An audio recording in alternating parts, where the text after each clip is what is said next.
Saudara, baca pres Anies Baswedan menyinggung istilah Konoha dan Wakanda untuk menggambarkan iklim demokrasi di Indonesia yang kurang sehat. Survei Litbang Kompas beberapa waktu lalu mengungkap tingkat kepuasan masyarakat terhadap pemerintah dalam mewujudkan demokrasi. Kalau kita lihat, salah satu indikator demokrasi adalah kebebasan berpendapat.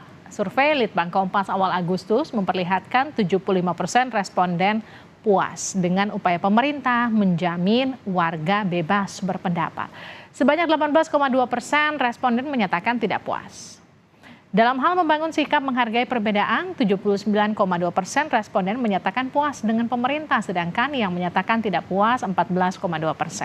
Terkait partisipasi atau kesempatan warga mengawasi jalannya pemerintahan, 68,9% menyatakan puas, sedangkan yang menyatakan tidak puas sebanyak 21,5%. Kemarin, Anies sebut istilah Konoha dan Wakanda. Apa maksud Anies Baswedan? Benarkah demokrasi di Indonesia tidak sehat? Kita akan bahas usai tayangan ini.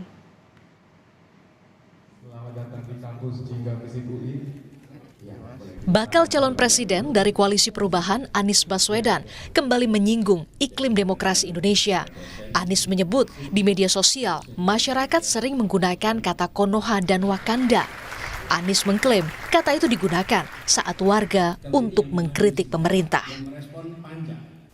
Karena kita menyaksikan kalau di sosial media sih banyak sekali yang kalau mau nulis itu nyebutnya Konoha, Wakanda gitu. Apa artinya? Ini menunjukkan ada self-censorship. Bahkan kemarin ada yang menyebutkan bahwa kota yang polusinya paling buruk namanya Lahore. Dan lalu mengkritik kota Lahore habis-habisan. Kenapa? Ini tanda-tanda yang tidak sehat. Kenapa saya katakan begini malah? Nah, ketika kita dalam demokrasi dan ada fear, sesungguhnya ini tanda-tanda yang tidak sehat. Karena itu harus dikembalikan. Kebebasan berbicara harus menjadi prioritas yang harus kita bereskan di dalam tahun 24 ke depan. Namun, Ketua DPP PDI Perjuangan Said Abdullah membantah pandangan Anies Baswedan yang menyebut Indonesia kurang demokratis. Menurut Said, kebebasan berpendapat di dalam negeri sudah cukup baik. Saya tidak setuju. Kurang apa sih abang kita Rocky Gerung? Tapi Bapak Presiden biasa-biasa saja. Bahwa Bapak Presiden merasa sedih karena kemudian seakan pemimpin Bapak Presiden menunjukkan keteladanan. Itu penting. Tidak ada yang apa ada yang dilarang. Tidak ada, kecuali memang melanggar hukum positif. Baru. Toh selama ini demokrasi kita berjalan baik kok. Medsos riuh rendah kayak apa kita sekarang ini. Dan semua diantaranya para capres juga berselancar terus di medsos. Dan Pak Anies teriak-teriak juga di medsos juga. Dan tidak dilarang juga. Jadi apa masalahnya? Istilah Konoha mulai ramai jadi perbincangan warganet Indonesia pada 2017. Saat itu seorang santri asal Malang, Jawa Timur membuat Presiden Joko Widodo bingung. Di laman Facebook resmi Jokowi, dia menanyakan Hokage ke-8 yang ada di anime Naruto. Melalui tanda tagar Jokowi menjawab, santri pesantren itu juga menyampaikan harapan positif atas kepemimpinan Jokowi seperti jalan cerita dalam serial Naruto. Atas harapan santri itu, Presiden Joko Widodo menyampaikan terima kasih dan berjanji akan berusaha maksimal untuk memimpin Indonesia. Pak, saya mau nanya, siapakah yang menjadi Hokage ke-8 di dalam anime Naruto? Ya Dian, saya harus ngomong apa adanya ya. Saya nggak tahu Hokage ke-8 Naruto, saya nggak ngerti. Jadi kalau saya jawab nanti saya mah keliru. Jadi tolong buatin video lagi, jelasin ke saya Hokage ke-8 itu apa, kemudian Naruto itu siapa gitu. Nanti kalau saya jawab keliru malah, ya kan? Saya ngomong apa adanya. Saya nggak tahu mengenai Hokage 8, saya nggak tahu mengenai Naruto. Sejumlah elit PDI Perjuangan hingga putra sulung Jokowi Gibran Rakabuming Raka membantah Anies Baswedan soal kebebasan berpendapat di Indonesia tidak sehat. Menurut Gibran, kebebasan berpendapat saat ini masih longgar dan bisa disampaikan asal didukung dengan data yang bisa dipertanggungjawabkan. Tim Liputan, Kompas TV. Saudara Anies singgung Konoha, Wakanda sebagai gambaran kondisi demokrasi di Indonesia. Apa sebenarnya maksud Anies? Benarkah iklim demokrasi di Indonesia tidak sehat? Kita akan bahas bersama tenaga ahli utama kantor staf kepresidenan Johannes Joko dan juru bicara PKS M. Iqbal. Selamat malam Pak Iqbal, selamat malam Pak Joko. Selamat malam Mbak Livi, selamat malam Pak Iqbal.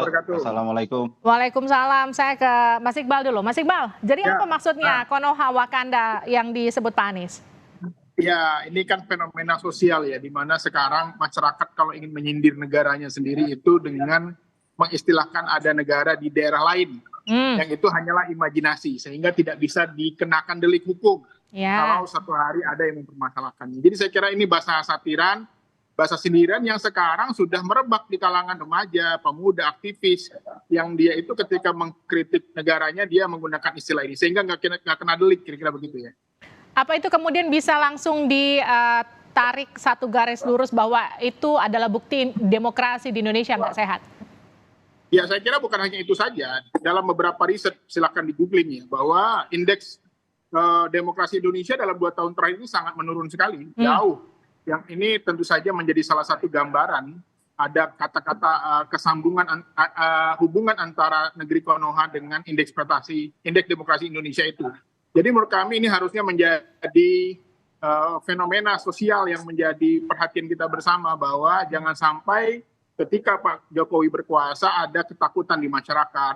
Ya, karena ini bukan pertama kali ketika beberapa waktu lalu ada namanya kasus Kapten Ruslan Buton, purnawirawan TNI yang di grup WhatsApp menyerukan untuk menurunkan Jokowi, langsung dari Mabes Polri mengirimkan pesawat menjemput ke Sulawesi. Bayangin, ada seorang dosen yang dia juga mengkritik Pak Jokowi, digerebek rumahnya oleh polisi. Ada juga Jumhur Hidayat, aktivis pekerja yang juga pernah mendukung Jokowi juga ditangkap. Ada juga namanya Ustazah Kinkin Anida, dan banyak lagi korban-korban yang lainnya, yang itu tentu saja menjadikan ketakutan di masyarakat saat ini. Jadi selain Konoha, Wakanda, indikator demokrasi Indonesia nggak sehat, apalagi versinya Pak Anies, Mas Iqbal? Ya, saya kira ini adalah bahasa satiran ya bagi masyarakat. Dan itu bukan dari Pak Anies. Pak Anies ingin menyampaikan ada fenomena ketakutan yang terjadi di masyarakat saat ini. Padahal dulu ketika kampanye Jokowi versus Prabowo, yang dikhawatirkan begitu adalah Pak Prabowo. Tapi ternyata yang terbukti justru Pak Jokowi. Yang ini tentu saja membuat orang akhirnya malas berkomentar, membuat orang akhirnya malas untuk mengkritik dan lain-lain. Saya ke Mas Joko, bisa nggak kemudian kalau tadi Mas Iqbal katakan penyampaian Pak Anies lewat Wakanda, Konoha adalah refleksi dari demokrasi Indonesia yang nggak sehat? Itu kesimpulan yang terlalu melompat begitu Mbak, kalau kita lihat sebenarnya. Tetapi lepas dari itu ya apa yang disampaikan Pak Anies ya sudahlah, kita maknai sebagai kritikan dan masukan, dan itulah bentuk kritikan masukan juga nggak ada masalah. Tetapi yang harus kita pahami bersama begitu Mbak, bahwa kritik dan masukan itu boleh-boleh saja, tetapi kritik dan masukan itu yang pertama tidak boleh melakukan penghinaan, fitnah dan cacian, makian. Yang kedua, kritikan dan masukan itu hendaknya diletakkan bersamaan dengan disampaikan dengan data, fakta, dan realita. Apa yang disampaikan bahwa hari ini masyarakat takut, masyarakat demokrasi kita turun, faktanya tidak seperti itu, realitanya juga tidak seperti itu begitu. Contohnya misalnya kalau Pak Anies bilang bahwa ketakutan hari ini karena pasal karet Undang-Undang ITE, jangan lupa Presiden Jokowi itu sejak 2021 itu sudah mendorong agar dilakukan revisi Undang-Undang ITE. Bahkan Bapak Presiden juga meminta Bapak Kapolri untuk melakukan pendekatan-pendekatan yang lebih persuasif dalam menindak pelanggaran Undang-Undang ITE itu. Dan itu dilanjutkan oleh Bapak Kapolri, meminta kepada jajarannya melalui surat edaran itu agar dalam berbagai hal terkait polemik Undang-Undang ITE, pasal-pasal karet itu, polisi melakukan penanganan dengan mengedepankan langkah-langkah yang lebih persuasif begitu Mbak. Itu yang pertama terkait Undang-Undang ITE, itu jelas sekali, dan sekarang sedang dalam proses pembahasan di DPR. Komitmen pemerintah terkait hal itu satu itu. Yang kedua, kita lihat aja dari indikator yang disampaikan oleh oleh Kompas. Bagaimana indikator kepuasan publik dalam bidang Polhukam, khususnya dalam menjamin warga bebas berpendapat. 1 tahun terakhir ini, Mbak, kepuasannya terus naik loh, Mbak. Dari Oktober 2022 itu 61,9%, kemudian naik terus 75,4% di Oktober. Ini kan menyatakan bahwa situasinya tidak seperti apa yang disampaikan oleh Mas Anies. Kemudian yang ketiga, fakta-faktanya. Kita ada fakta, bagaimana kurang apa kemarin Rocky Gerung itu mencaci maki presiden. Ya juga nggak diapa-apain tuh begitu. Tetapi itu kan harus kita antisipasi karena bisa menimbulkan dampak di akar rumput. Kurang tajam apa Bang Faisal Basri memberikan kritik terhadap permasalahan industrialisasi dan hilirisasi nikel. Yang ada adalah kita ajak komunikasi, dan ketika komunikasi dijelaskan duduk permasalahannya juga Bang Faisal Basri juga bisa menerima. Artinya apa? Dalam kondisi hari ini silahkan memberikan kritik masukan. Kami di kantor staf presiden itu menerima kritik masukan dari berbagai pihak, itu tiap hari banyak sekali. Kurang apa orang menyampaikan kritikan dan masukan dalam bentuk aksi demo di depan istana yang setiap hari itu puluhan kelompok memberikan itu, dan itu kita tanggapi dan kita berikan solusi-solusi terhadap kritik dan masukan itu. Tetapi kurang lebih begini, Mbak, intensi kami adalah mari kita bangun demokrasi ini dengan salah satunya mengedepankan kebebasan berpendapat, tetapi bukan demokrasi yang liberal, demokrasi yang boleh memberikan cacian, makian, hinaan, yang akhirnya justru itu bertentangan dengan budaya kita, bertentangan dengan keadaban demokrasi Pancasila yang kita agungkan, yang kita bangun, dan yang itu yang kita ketemukan dari bangsa kita. Itu, Mbak. Oke, gimana tuh Mas Iqbal? Ya, saya kira nggak terlalu jauh sejauh itu yang dimaksud. Itu kalau kritikan ada biasa lah. Tetapi yang terjadi adalah keadilan. Contoh kasus, dulu Ade Armando itu pernah jadi tersangka, tapi tiba-tiba SP3. Dulu Abu Janda juga pernah kena kasus hukum, tapi tidak selesai. Artinya apa? Masyarakat melihat bahwa pemerintah sekarang itu dia tidak pro kepada orang yang mengkritik. Tetapi orang-orang yang berpihak kepada dia bela habis-habisan. Proses hukumnya tidak dijalankan. Makanya akhirnya terjadilah tindakan-tindakan di luar hukum. Tebang pilih maksud Anda. Pemerintah. Ini harusnya jadi cerminan pemerintah bahwa keadilan itu penting. Coba cek lagi. Kami di PKS sudah kurang lebih ada puluhan kasus yang kami laporkan karena hoax, penghinaan dan lain-lain. Tapi tidak satu pun yang diselesaikan. Jadi harusnya keadilan itu juga menjadi penting. Karena apa? Dalam kepuasan Jokowi sendiri, kinerja Pak Jokowi sendiri, kepuasan hukum yang paling rendah. Dan itu nggak bisa hanya dijawab dengan survei lagi gitu. Bahwa ternyata sekarang surveinya udah bagus kok. Kami melihat fenomena di lapangan di masyarakat. Dan itu terjadi, sudah membudaya, akhirnya budaya ketakutan untuk berbicara, mengkritik itu terjadi.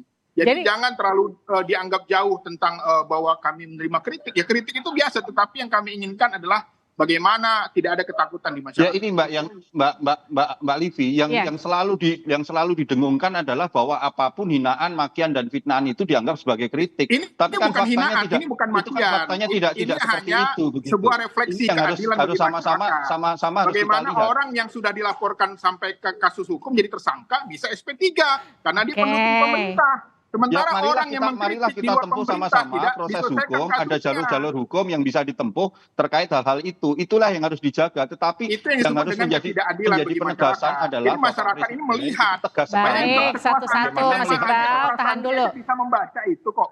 Oke, Mas Joko. Ya kita melihat Mbak bagaimana komitmen presiden. Jadi bedakan antara kebijakan dengan kasus per kasus begitu. Secara kebijakan umum, kebijakan pemerintahan Presiden Jokowi jelas sekali bagaimana komitmen Bapak Presiden untuk mengantisipasi munculnya implikasi dari pasal-pasal karet pada Undang-Undang ITE. Bagaimana komitmen Bapak Presiden untuk mendorong agar masyarakat dalam menggunakan literasi digital itu dilakukan. Kita menginstruksikan partai pendukungnya, orang ngatur-ngatur suruh dukung siapa aja bisa kok. Masa ini itu kan sedang dilakukan hari ini sedang dilakukan pembahasan. Silakan teman-teman PKS yang di fraksi PKS itu menginformasikan kepada Pak Iqbal bahwa proses pembahasan revisi Undang-Undang ITE sedang berjalan. Dan ini kan harus mendengarkan seluruh lapisan masyarakat. Nah harusnya begitu juga yang dilakukan kepada IKN. Jangan buru-buru. Undang-undang Cipta Kerja buru-buru. Ya kalau undang-undang revisi kesehatan buru-buru. Itu kan proses politik. Proses politik di mana jangan diskriminasi terhadap undang-undang. Terlalu lompat itu, Mbak.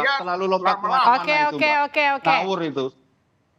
Intinya gini, jadi tolak ukur atau indikator demokrasi Indonesia sudah sehat versi pemerintah apa, Mas Joko?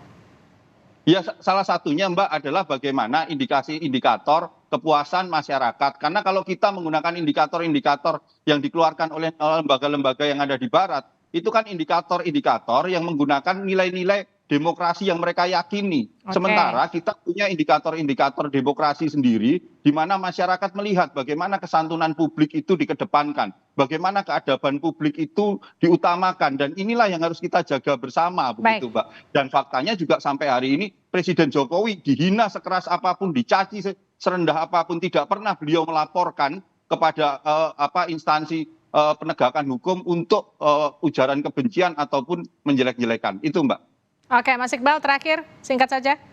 Ya, saya kira apa yang disampaikan Mas Adis adalah cerminan suara hati masyarakat. Kami berharap saat ini kita bukan menyoroti Pak Jokowi secara personal, tapi kita melihat pemerintahan Pak Jokowi, di mana ada menteri yang mengancam, yang memberikan sewor-sewor kepada lawan-lawan politik. Ini nggak benar. Jadi menurut saya, buatlah kedamaian, berikanlah kesempatan, adillah kepada laporan-laporan kasus hukum. Coba cek di kepolisian. Berapa yang dilaporkan dari partai di luar pemerintah, berapa yang dari pemerintah, itu semuanya tidak diproses. Terima kasih Mas Iqbal. Itu disampaikan aja. Gitu. Oke, terima kasih Mas Iqbal, terima kasih Mas Joko, terima kasih waktunya di Sapa Indonesia. Terima kasih Pak Iqbal. Ya.